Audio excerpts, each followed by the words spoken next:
Terdapat 3 tahapan penting dalam proses validasi, antara lain yang pertama adalah proses desain, continuous process verification, dan qualification process. Yang pertama adalah proses desain. Tujuan desain proses yaitu untuk mendesain proses yang cocok untuk proses produksi komersial rutin yang akan secara konsisten menghasilkan produk yang memenuhi atribut mutu yang ditetapkan.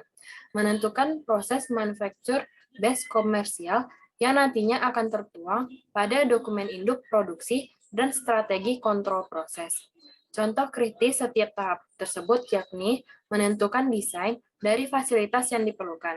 Apakah ada perlunya persyaratan khusus, karakteristik peralatan yang diperlukan, atau pengawasan dalam proses mutu bahan dan produk. Yang kedua adalah proses kualifikasi, yang bertujuan untuk mengevaluasi proses desain untuk menentukan kemampuan keterulangan proses dalam pembuatan skala komersial. Dua unsur utama dari proses kualifikasi yaitu desain dari fasilitas dan kualifikasi peralatan dan fasilitas penunjang, serta kualifikasi kinerja proses.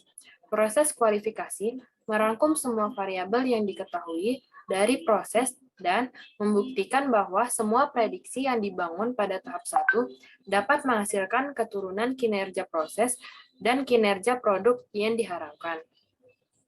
Lalu yang ketiga adalah proses continue verifikasi. Proses ini tujuannya adalah untuk memastikan secara berkesinambungan bahwa proses selalu dalam keadaan terkendali selama pembuatan komersial.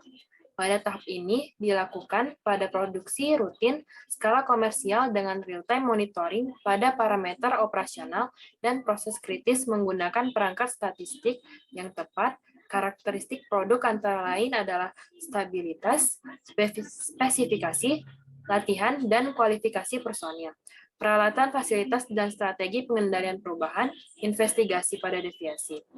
Pada tahap ini, biasanya evaluasi yang dilakukan yaitu periode, misalnya tahunan untuk menentukan apakah diperlukan perubahan pada produk atau spesifikasi, proses, dan prosedur pengawasan.